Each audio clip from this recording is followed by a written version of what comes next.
Birlikte Örelim YouTube kanalıma hoş geldiniz. Bugün sizlerle bir bebek pançosu ya da pelerini de deniyor. Bunu öreceğiz arkadaşlar. Çok kolay ve çok zevkli. Fare dişi modeli çalışacağız. Her iki parçada aynı sayılarda, aynı uzunluklarda iki eşit parça öreceğiz. Ve yanlardan haroşa kenarları sıfır noktasından bir dikiş yaparak harika bir dikiş çalışmasıyla birleştireceğiz. Etek ucumuza da böyle güzel bir görüntü elde etmek için bir tığlama yapacağız. Ben sarı çiçekler, minik çiçekler ve renkli boncuklarla süsledim. Arzu ederseniz sade olarak da kullanabilirsiniz ya da hazır çiçekler var, onları yapabilirsiniz. Süsleme kısmı tamamen size ait. Ölçü olarak sivri uçtan, yakadaki sivri ucumuzdan etek ucundaki sivri ucuna kadar 48 santim. Bu yan bölümümüzde 34 santim arkadaşlar. 1-2 yaş arası bebekleriniz için uygun ölçülerde. Bu pelerinim için ben 2 yumaktan biraz fazlaca ip kullandım. Bunu 2-3 yaş arası ya da 3-4 yaş arası her yaş için 4'er ilmek ekleyeceksiniz arkadaşlar. 2 ilmek eklediğinizde ya da 3 ilmek zaten eklediğinizde eşit olarak bölemezsiniz. 2 ilmek eklediğinizde bu ortadaki artış bölümünü, bu görüntüyü bozarsınız. O yüzden 4'er ilmek, 4 ilmek bir parçaya, 4 ilmek diğer parçaya her yaş için ekleyebilirsiniz arkadaşlar. Bu arada bir ricam da olacak. Biraz uzatmış olacağım ama özür dilerim. Lütfen arkadaşlar YouTube'da resmine bakıp benden ilmek sayısı, ölçü istemeyin. Emeğime lütfen biraz saygı gösterin. Bir parça saygı rica ediyorum. Yani bu emeğe büyük bir saygısızlık. Resmine bakıp kaç ilmek başlayayım, bu kaç ilmek, kaç yumak kullandığınız dediğinizde benim bunu çekmek için harcadığım emeğe, zamana saygısızlık yapmış oluyorsunuz arkadaşlar. Rica ediyorum. Bu tür yorumlara cevap vermeyeceğim. Bir parça başlangıcını seyrederseniz zaten ilmek sayısını size veriyorum. Başlangıçta yumak sayısını veriyorum. Şiş numarasını veriyorum. Cevabını bulamadığınız soruları sorun lütfen arkadaşlar. Biraz saygı rica ediyorum. Vaktinizi aldım, kusura bakmayın. Şimdi ipimizi ve şişimizi hazırlayalım. Pelerinimizi birlikte örelim. Pelerinimi Nako'nun Elite Baby ipiyle öreceğim. Anti peeling özellikli ipim. 100 gram ağırlığında, 250 metre uzunluğunda. Bu ipimin renk numarası 4770. Güzel bir ton, kül rengi ya da duman rengi, güzel bir ton arkadaşlar. Yeni çıkartmış sanıyorum bu rengi, ben karşılaşmamıştım. Çok hoşuma gitti bu renk. Şişim 3,5 numara. Şişime 34 ilmek attım.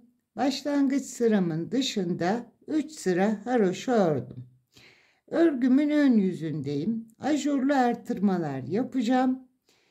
Fare dişi modelini çalışacağım. Fare dişi de biliyorsunuz örgümüzün arka yüzünde kuruluyor. 3 sıra düz örgü ördükten sonra arka yüzde fare dişi modelimizi çalışacağız. Kenarlarda da 3'er ilmek, başlangıçta ve sonda da 3'er ilmek haroşam olacak. Örgümün ön yüzünde haroşalarımı düz yönde örüyorum arkadaşlar. Onu belirteyim öncelikle. 3 ilmek haroşamı örüyorum. 16 ilmek öreceğim. Arada 2 ilmek düzüm olacak. 3, 4, 5, 6, 7, 8, 9, 10, 11, 12, 13, 14, 15, 16.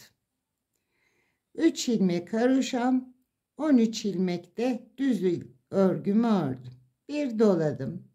Arada 2 ilmek düzümü örüyorum. Tekrar doluyorum. Yine 13 ilmek düz öreceğim. 1, 2, 3, 4, 5, 6, 7, 8, 9, 10, 11, 12, 13 ilmek düzümü ördüm. Son 3 ilmeğim de haroşa. Arka yüzümde ilmeklerimi gördüğüm gibi öreceğim. 3 ilmek haroşamı örüyorum. Son 3 ilmeğe kadar bütün ilmeklerimi ters olarak örüyorum.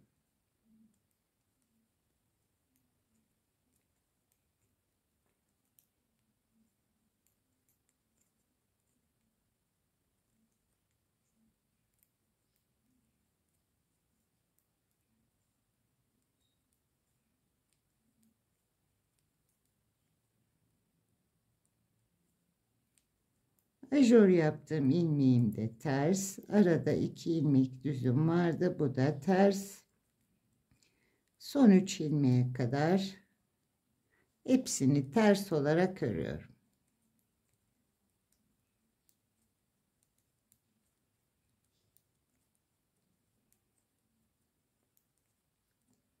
İkinci sıra düzümü de oluşturmuş oldum.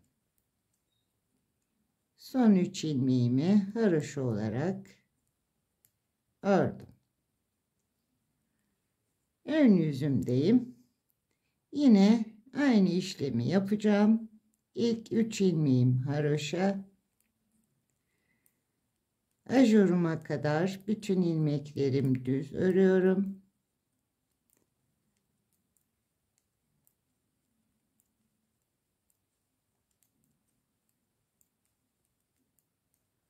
Artırma yaptım, ilmeğime geldim. Bu ajurumun önüne tekrar bir ajur yapıyorum. İkinci dolamamı yaptım. Ortada 2 düzüm vardı. 4 düz ilmeğe ulaştı. 4 düz örüyorum. 2, 3, 4. Tekrar doluyorum. Yine son 3 ilmeğe kadar düz olarak örüyorum.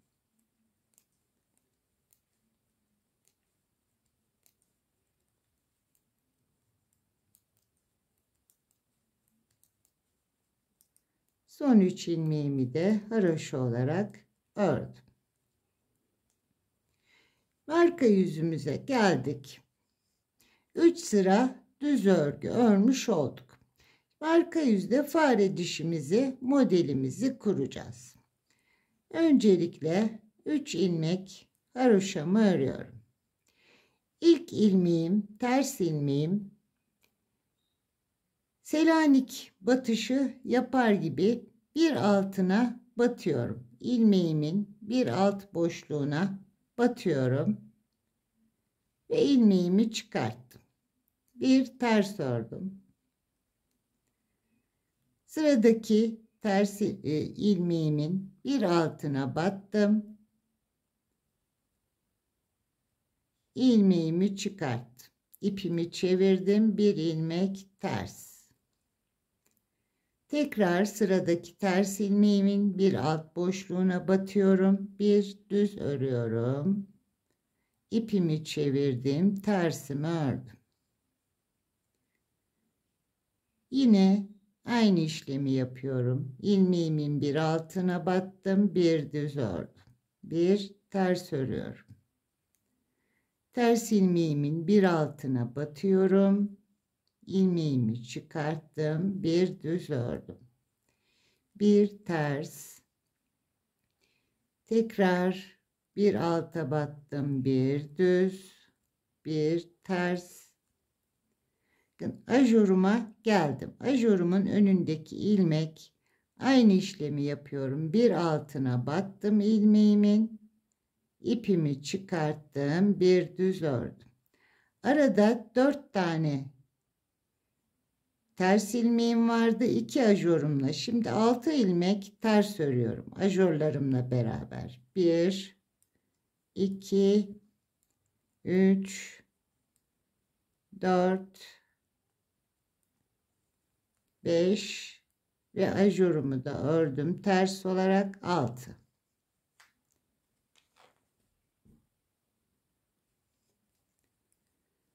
Hemen aynı şekilde devam ediyorum. Burada ajurumdan önce bir fare dişi yapmıştım. Hemen ajurumun yanındaki ilmekten bir altına batarak bir düz ördüm.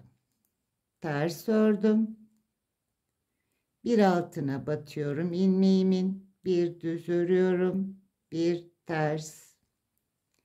Bir alta batıyorum. Bir düz. Bir ters. İlmeğimin bir altına battım. Bir düz.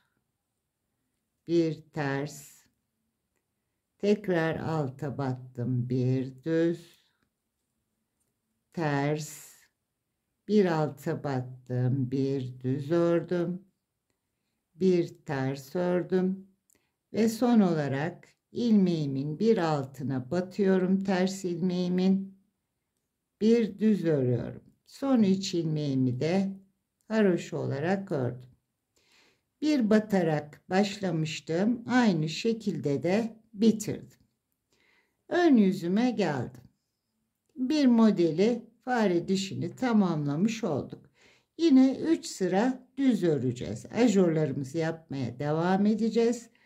2 sıra önde düz, 1 sıra arkada ters, toplam 3 sıra öreceğiz. Yani 2 kez ajur yapmış olacağız. Arttırma yapacağız. 3 ilmek haroşamı ördüm. Şimdi aradaki 2 düzüme kadar bütün ilmeklerimi düz örüyorum.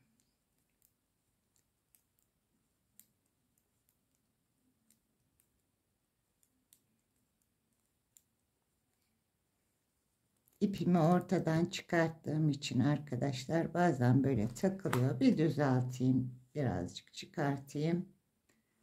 Zor gelmesin ipler. Bazen sargıda bozukluk oluyor arkadaşlar.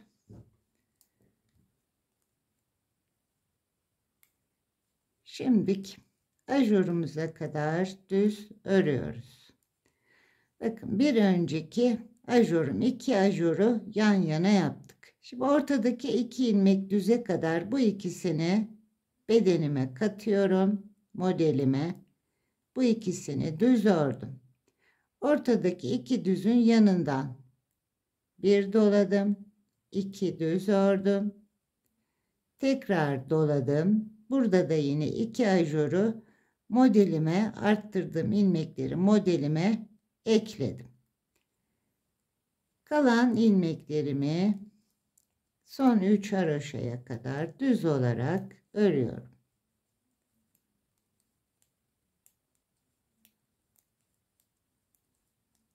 Çok kolay ve bebek örgülerine çok yakışan, çok keyifli de bir model.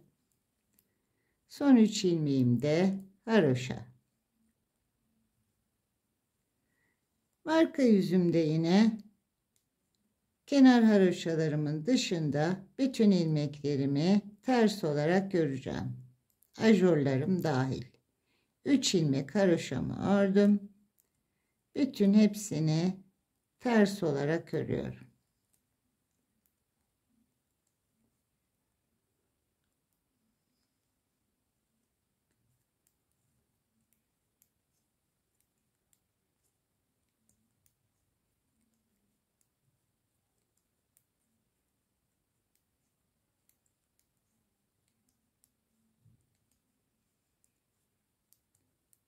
Ajur ilmeğimi ters ördüm. Arada 2 düzüm, arkada ters ördüm.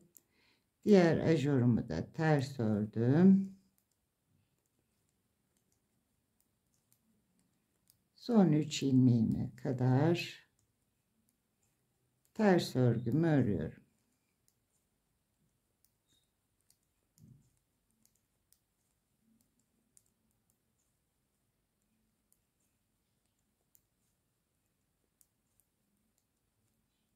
Son 3 ilmeği haroşa olarak ördüm. Ön yüzüme geldim. Şimdi yine artışlarımı devam ediyorum. Ön yüzdeki son sıramı örüyorum. Arka yüzde fare dişimizi öreceğiz. 3 ilmek haroşa, ajuruma kadar düz olarak örüyorum.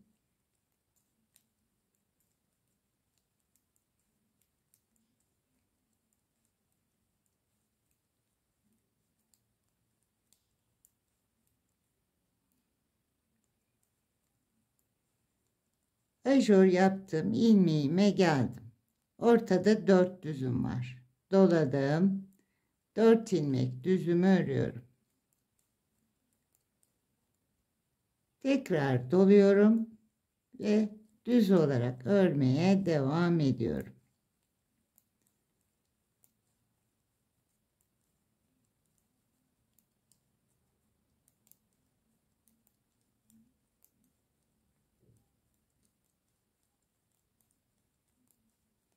Son 3 ilmeğimi de haroşa olarak yine ördüm. Arka yüzümüzde fare dişimizi yeniden yapacağız. 3 ilmek haroşamızı ördük. Bir önce nasıl başladıysak kaydırmadan aynı şekilde devam ediyoruz. Bir alta batarak başlamıştım. Zaten burada da düz ilmek olarak bir alttaki sırada görüyorsunuz.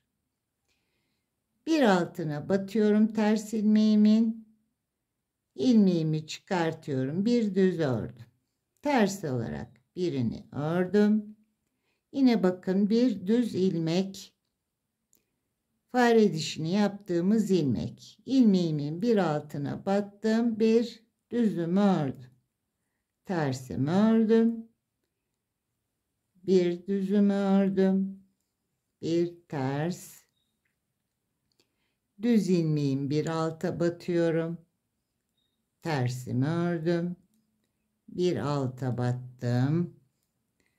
Ters ördüm. Bir alta battım. Bir ters. Bir altına battım. Bir düz ördüm. Tersimi ördüm.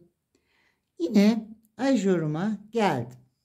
Ajurumun yanındaki ilmekler sürekli bu ilmeği bir alta batarak örmediyseniz, böyle denk gelmiyorsa mutlaka burada bir kaydırma işlemi, bir yanlış örgü olmuş demektir arkadaşlar. İkinci ajurumuzu arka yüzde örerken ajurun önündeki son ilmek bir alta battım. Burada 6 ilmek ters öreceğim ajurlarla beraber. 1 2 3 4 5 ve 6. 6 ilmek tersimi ördüm. İpimi çevirdim. Hemen ajurun bitiminde yine bir altına batarak bir düz ördüm. Tersimi ördüm. Bir düzümü alta batarak örüyorum. Tersimi örüyorum. Bir alta battım, bir düz, ters, bir alta battım, bir ters, bir altına battım, ters, bir altına battım, bir ters, bir alta battım, bir ters. Yine aynı şekilde bakın bitti. Bir alta batarak sıramı tamamlıyorum. Başlangıcım da bu şekilde. Bir altına battım, bir düz ördüm. Son 3 ilmeğimi haroşa ördüm. Şimdi ön yüzümüze geldik. Tekrar aynı işlemler devam edecek arkadaşlar. Burada arttırmayı tekrar birlikte yapalım. Kenar haroşamızdan sonra ortadaki 2 düze kadar Arttırmaların birincisi fare dişini arkada ördükten sonra ön yüzde. Arttırmamız ortadaki iki düzün yanından olacak.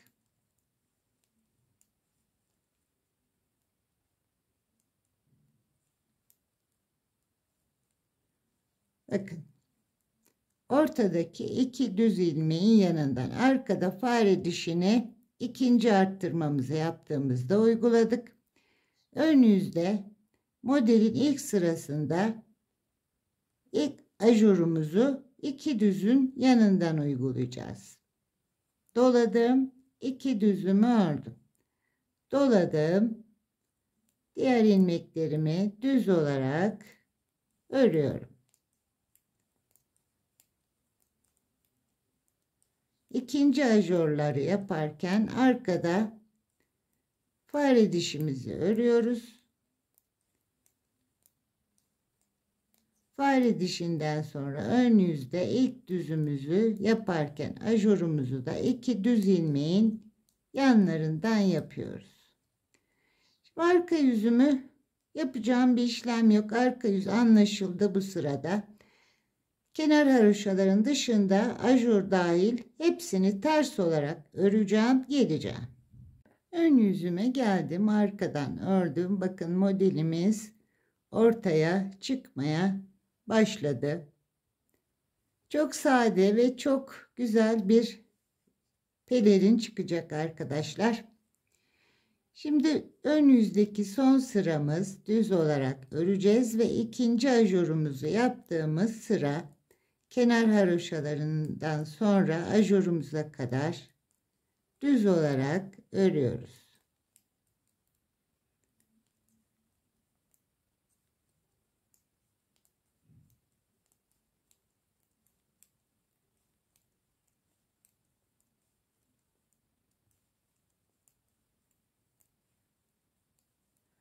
Ajuruma kadar düz ördüm. Yine ortada 4 düz ilmeğim var. Hemen ajurumun önünden bir doluyorum. 4 düzümü örüyorum. 4 düzden sonra tekrar doluyorum. Ve son 3 ilmek haroşa, diğerlerini düz olarak örüyorum.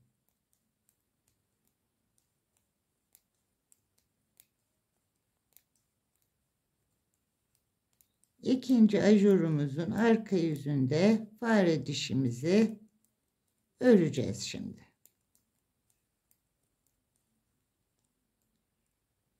Öndeki ikinci düz sıramız, 3 sırayı tamamladık. Arka yüzümüzde 3 ilmek haroşamızı ördük ve hemen bir alta batarak başlıyoruz. Bir düz ördüm, ters, bir altına battım, tersimi ördüm, düzleri bir alta battım, tersimi ördüm, bir alta batıp düzümü ördüm, tersimi ördüm. Bakın model gösteriyor arkadaşlar, tekrar gösteriyorum size.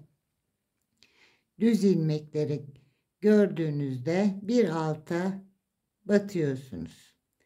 Kaydırma yok bu modelde arkadaşlar. Tersimi ördüm. Bir altına battım. Tersimi ördüm. Bir alta battım. Tersimi ördüm. Ve ajuruma geldim. Ajurumun önündeki ilmekte bir alta batıp düzümü örüyorum. Ajurlarımla beraber 6 ilmek tersimi örüyorum.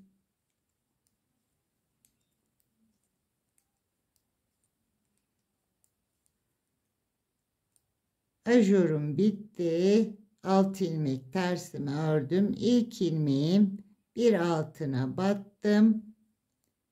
Düzümü ördüm. Bir ters, düzleri bir alta batıyoruz. Bir ters, bir düz, bir ters, bir alta battık. Bir ters ördüm. Bir altına battım. tersimi ördüm, bir altına battım, ters ördüm, alta battım, ters ördüm, bir alta battım, tersimi ördüm ve son bir altına batarak düzümü ördüm. 3 ilmekte haroşamı ördüm. Ön yüzümüzde yine ajuru ilk 2 ilmeğin, ortadaki 2 ilmeğin sağından ve solundan yapacağız. 2 ajur yaptıktan sonra ön yüzde ortadaki 2 düzün sağından ve solundan ajurumuzu yapacağız. Hızlıca oraya kadar düzümü örüyorum. Bakın 2 ajurumuz bitti. Şimdi hemen 2 düzün yanından bir doladım. 2 düzü ördüm. Tekrar doladım.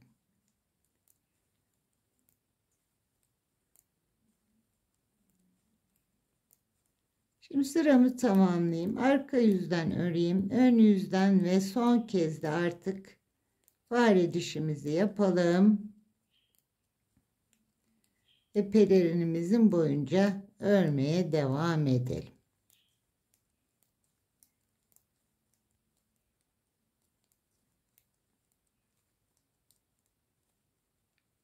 Arka yüzden sıramı tamamladım. Ön yüzden de ajuruma kadar düz olarak ördüm.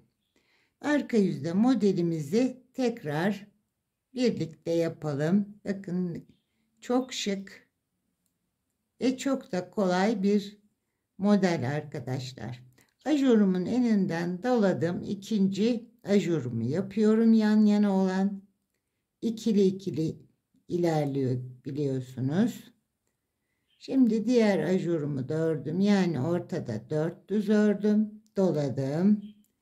Diğer ilmeklerimi önde düz olarak örüyorum. 3. sıram.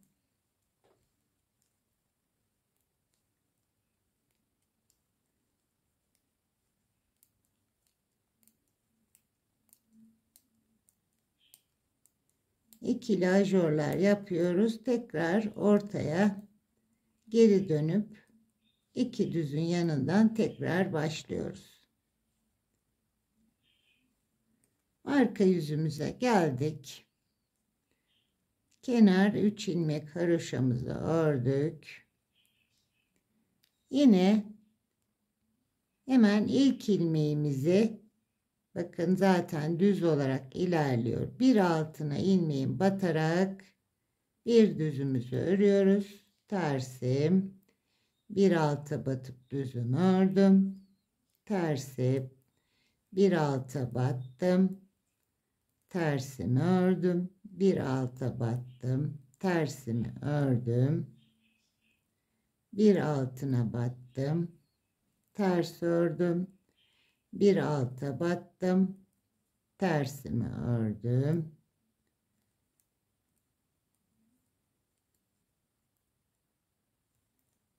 Ajurumun önündeki ilmekte bir alta batmış olmam gerekiyor.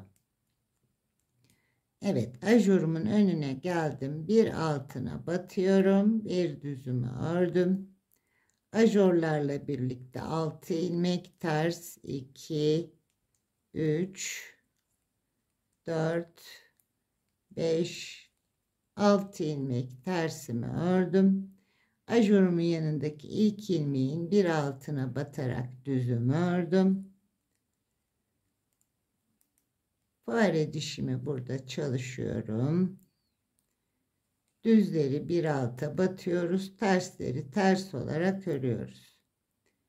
Düz olacak ilmeği bir alta batıp tersimi ters örüyorum.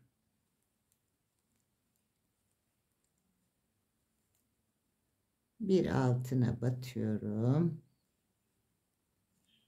Tersimi ördüm.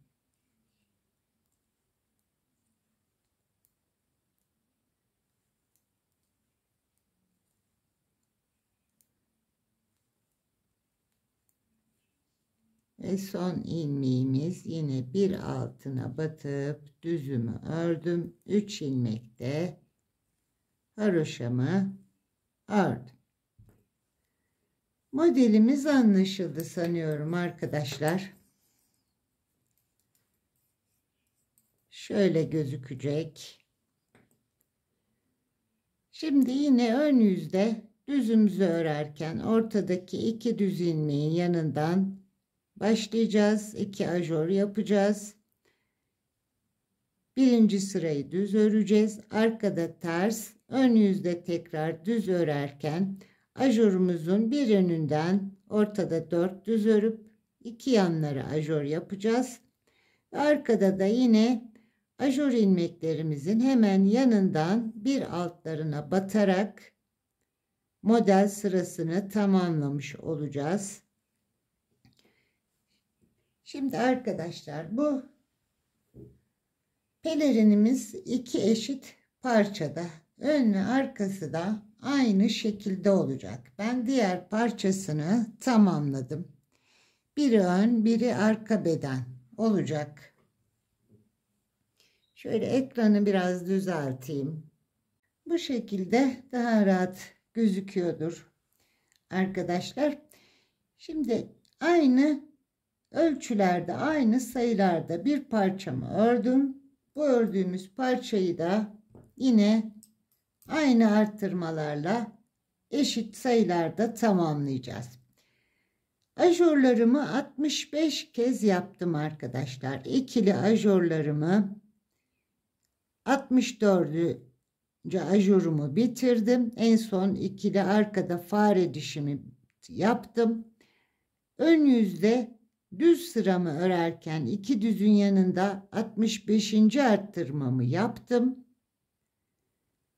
Arka yüzde haroşamı düz yönde ördüğüm için arka yüzde haroşa örmeye başladım. 3 haroşa sırası ördükten sonra da ilmeklerimi kapattım. Toplamda 32 kez modelimizi, fare dişini 32 kez örmüş olduk. Şimdi bu parçamızı da bu şekilde tamamlayacağız. İlmeklerimizi birlikte kapatalım. Yani örgüye yeni başlayan arkadaşlarım da örebileceğini düşünüyorum. İlmek kapatma şeklini de birlikte yapalım. Ve kenar dikişlerimizi yapalım. Pelerinimizi tamamlamış olalım. Çok şık ve çok sade, kolayca örebileceğiniz bir pelerin olacak. Bu parçamı da tamamlayıp geliyorum. Pelerinimin diğer parçasını da tamamladım arkadaşlar. 32 kez modelimizi, fare dişimizi kurdum. 65. arttırmamı ön yüzde yaptım. Arkada fare dişini kurduktan sonra artışımı yaptım. Örgümün arka yüzünde ters öreceğim sırada haroşa örmeye başladım ve 3 haroşa sırası ördüm. Örgümün ön yüzündeyim. İlmeklerimi kapatacağım.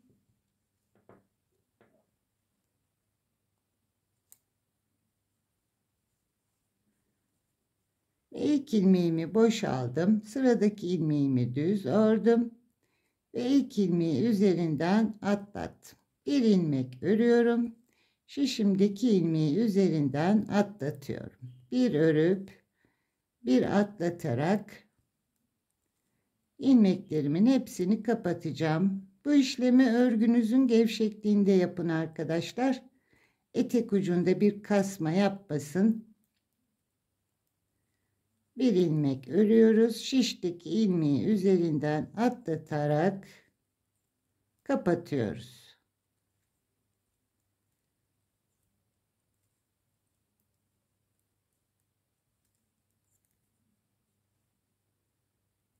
Bir ilmek örüyorum, bir ilmek atlatıyorum.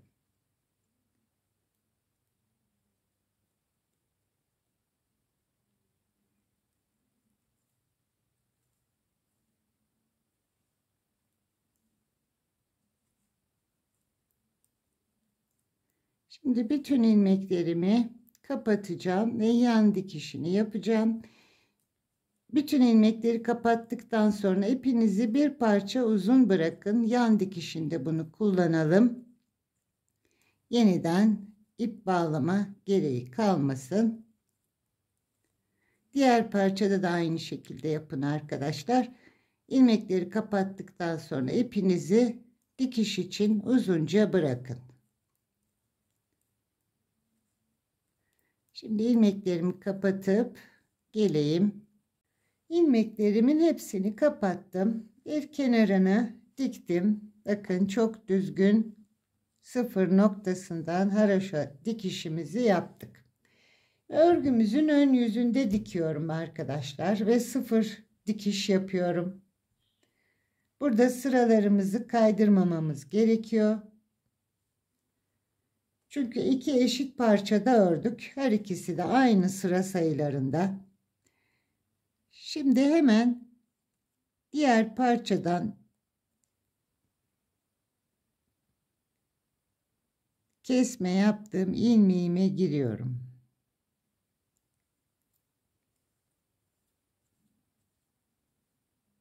İplerimizi de böyle uzunca bıraktık. Geri dönüp aynı ilmeğe tekrar giriyorum. Burayı bir sabitliyorum. Ve sırayla başlıyorum. En son haroşa dişim. Buraya girdim. Bir saniye. Burada ilmeğime, evet, şu ilmeğim. En son ilmeğime girdim. Burada da en son ilmeğime girdim. 3 haroşa sırasıydı etek ucumuz. Bir sonraki haroşa sırası.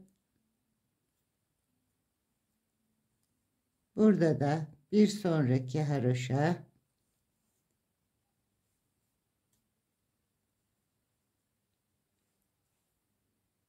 Üçüncü haroşam. Bu tarafta da üçüncü haroşa sıra.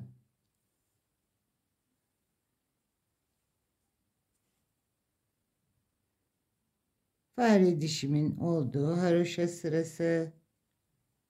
Bu tarafta da yine bakın aynı sıradayım. Burada dikkat edeceğimiz tek şey sıralarını kaydırmayacağız.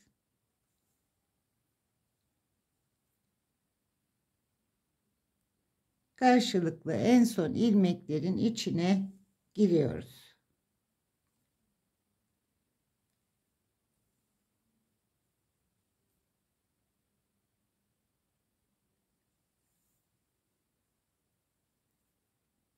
Buradan bir parçadan en son ilmeğim. Diğer parçada da bakın en son ilmeğim. Böyle biraz ipimi çekiyorum arada bir.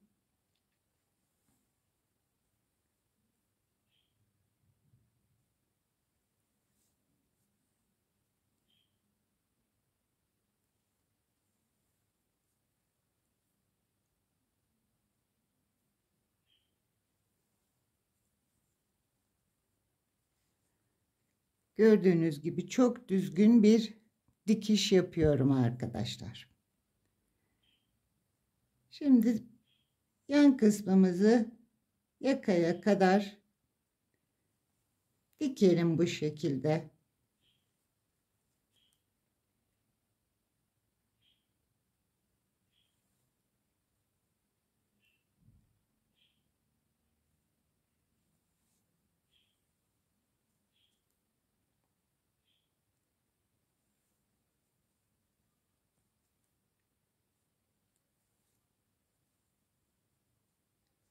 Yukarıya kadar dikeyim arkadaşlar.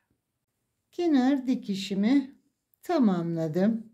Bakın sıfır dikiş. Gayet düzgün bir dikiş yaptık. Yakaya kadar geldim. Sıralarımı kaydırmadan iç kısmında birkaç sıra aşağıya iğnemle inerek kilitledim ve ipimi kopardım. Şimdi etek ucuma bir tığ işlemi yapacağım. Bir tığlama yapacağım.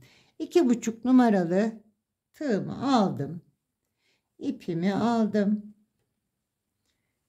Kenar kısmımızdan ipimi tığımla çekiyorum. Bir, iki tane zincir çekerek başladım. İlk zincirimin, alttaki zincirimin içine tığımla girdim. Kestiğimiz ilmeklerin öndeki yüzünden girdim. Bu V şeklindeki ilmeklerden ipimi çektim.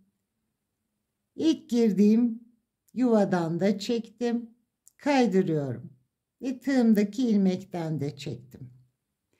Hemen burada bakın 2 tane ilmek gözüküyor. Alttaki ilmeğe giriyorum. Şuraya girdim.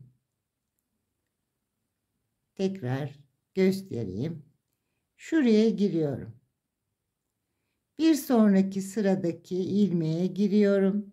Tığımla ipimi aldım, kaydırdım. 2 kez kaydırma yapıyorum. Birini kaydırdım. İpimi aldım. İkinci kaydırmayı yaptım. Tığımıza dolama yapmıyoruz. 2 tane burada bakın ilmek gözüküyor. Alttakine girdim. Bir sonraki ilmeğe girdim. Tığımla ipimi 1-2 sefer kaydırma yaptım. Tekrar burada gördüğünüz 2 ilmek gözüküyor. Alttakine girdim tığımla. Bir sonraki ilmeğin V şeklindeki ilmeğin ön yüzüne girdim. Bana bakan ilmeğin arasına tığımla ipimi aldım. Bir kez kaydırdım. Tığıma doladım. 2 kez kaydırdım. Bir alttaki ilmeğe giriyorum. Sıradaki ilmeğe girdim. İpimi aldım. Bir kaydırma yaptım. Bir kez daha kaydırma yaptım. Tekrar bir alttakine giriyorum. İlmeğime girdim. Tığımla ipimi aldım. Bir kaydırdım. Bir kez daha tığımla kaydırdım. Bu 2 ilmeğin alttakine giriyorum. Örgümden bir ilmeğe giriyorum. Tığımla ipimi alıyorum. 1-2 kez kaydırma yapıyorum. Girdim ilmeğe. Örgümden aldım. 1-2 kaydırma yaptım. Burada bir düzgün bir kenar işlemi yapıyorum arkadaşlar. Bu gördüğünüz ilmeğin altına giriyorum, alttakine. Şuraya girdim. V şeklindeki ilmeklerin buradakine, üsttekine girdim. Bana doğru bakan ilmeğe tığımla ipi aldım. Birini kaydırdım. Tekrar ipimi aldım. İkinciyi kaydırdım. Bu ilmeğime girdim alttakine. Örgüme girdim. Tığımla 1-2 kaydırma yaptım.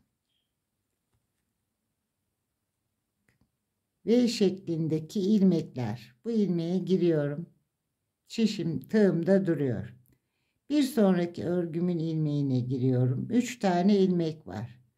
Tığımla ipimi alıyorum. 1-2 kez kaydırdım. Bu şekilde bütün çevresini devam edeceğiz arkadaşlar.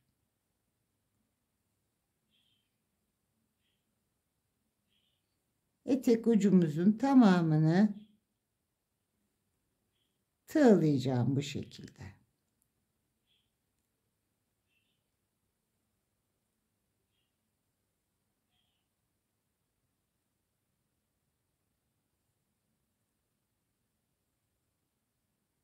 Bakın şöyle güzel bir görüntü elde etmiş oluyorum. Yaptığım işlem bu.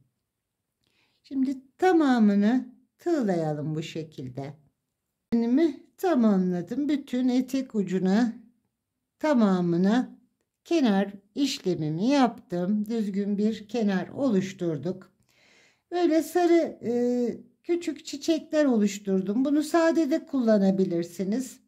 Ben biraz renklendirmek istedim. Elimde renkli boncuklar vardı. Her birine boncuklar diktim.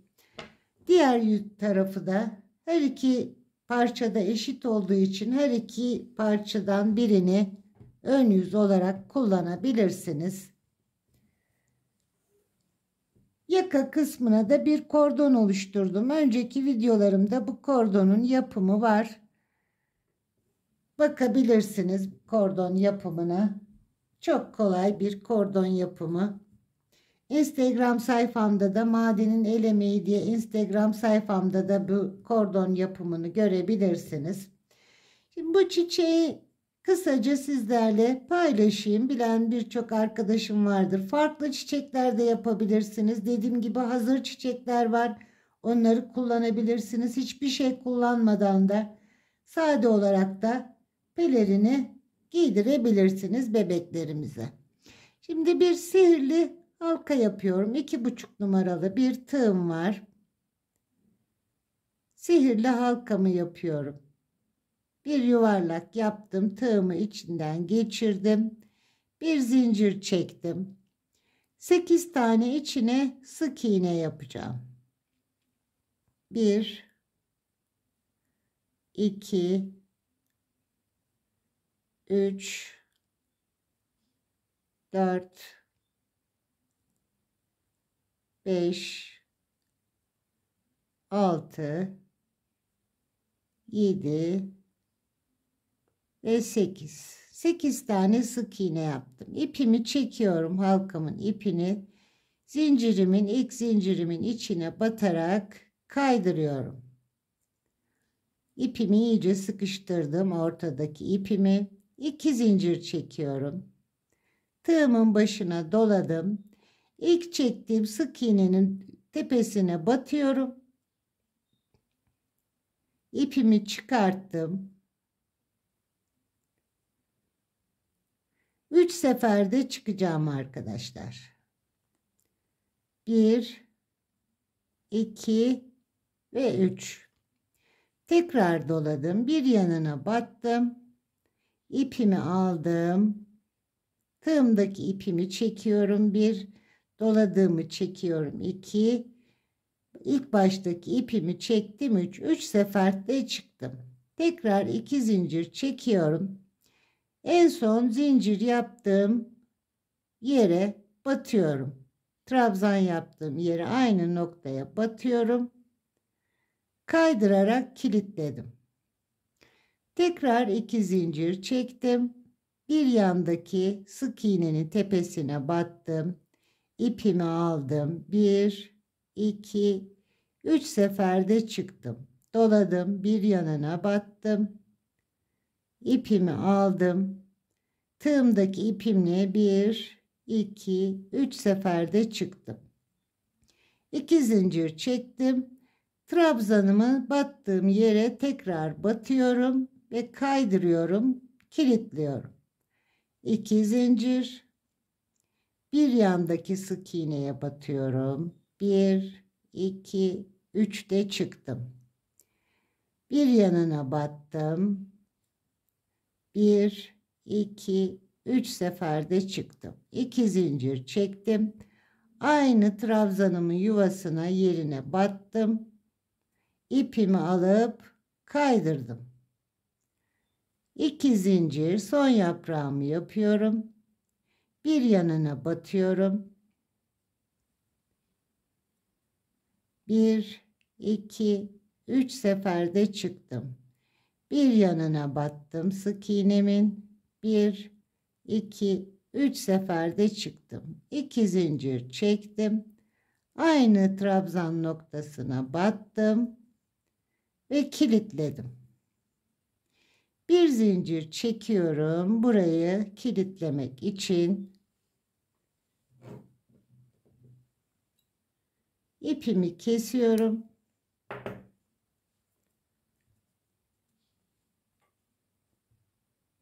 Sıkıştırıyorum iyice arkadaşlar. Arka yüzünde bu trabzanlarımın içinden bu ipimi gizliyorum.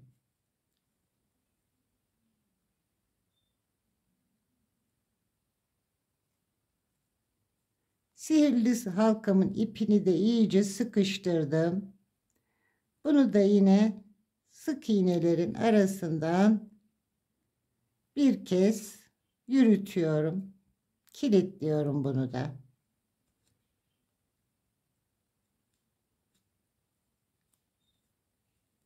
Şimdi fazla iplerimi keseceğim. Bir boncukla küçük bir çiçek yaptık.